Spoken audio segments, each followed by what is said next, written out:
भाईंदरमध्ये लग्नाच्या आमिषाने महिलांची कोट्यावधी रुपयांची फसवणूक करणाऱ्या एका सराईत भामट्याचा अखेर पर्दाफाश झालाय. अनुज कुमार चंद्रप्रकाश त्रिवेदी या आरोपीला वसई विरार गुन्हे प्रकटीकरण शाखेने ग्रेटर नोएडातून अटक केली. विशेष म्हणजे हा आरोपी अजय अग्रवाल, अजय संतोष सिंग आणि जयप्रकाश गुप्ता अशा 4 वेगवेगळ्या नावांनी महिलांशी संपर्कात होता. मॅट्रिमोनी साइट्स आणि विवाह जाहिरातींचा वापर करून घटस्फोटित, दिव्यांग आणि असहाय्य महिलांना लग्नाचा आमिष दाखवत त्यांनी देशभरातील 25 पेक्षा अधिक महिलांची फसवणूक केल्याचं समोर आले.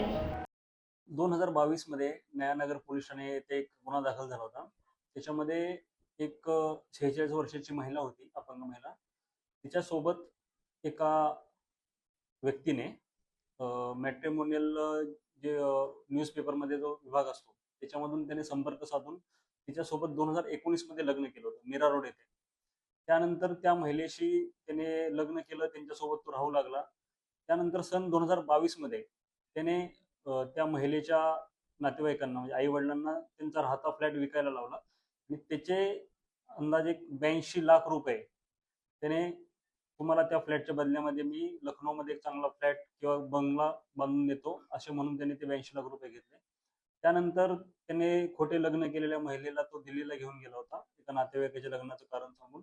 त्या ठिकाणी त्यांनी दिल्लीमध्ये गेल्यावरती तिच्या अंगावर असणारे जे लग्नासाठी म्हणून घातले होते तसे 33 तोळे सोन्याचे दागिने त्याने तिथे काढून घेतले आणि त्या महिलेला ट्रेनने बसवून मुंबईला पाठवून दिलं.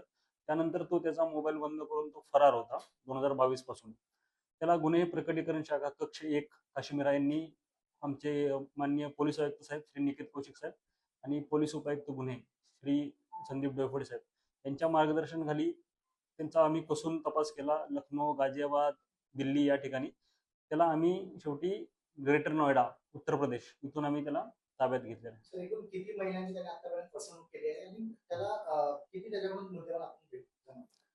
त्याने आपल्या या नयानगर पोलीस ठाण्याच्या गुन्ह्या व्यतिरिक्त एक अमरावतीमध्ये एक गुन्हा केल्याचं त्याच्या विरुद्ध FIR नोंद आहे. तसेच अशा प्रकारे आमच्या तपासामध्ये जे निष्पन्न झाले त्यानुसार 20 ते 25 महिलांची पूर्ण भारतामध्ये, त्यामध्ये पश्चिम बंगाल असेल, मुंबई असेल, मीरा भाईंदर असेल, गाझियाबाद, दिल्ली अशा ठिकाणी साधारण 20 ते 25 महिलांची त्याने फसवणूक केलेली आहे. आणि या गुन्ह्यामध्ये आम्ही या गुन्ह्यातील जी फसवणुकीची रक्कम आहे याच्यातून त्याने एक BMW X1 कार खरेदी केली होती. ती कार आम्ही त्याच्या लखनौ येथून आम्ही जप्त केलेली आहे. तो कोणत्या महिलांना टार्गेट करत होता आणि यात त्याची कोणी मदत करत होती?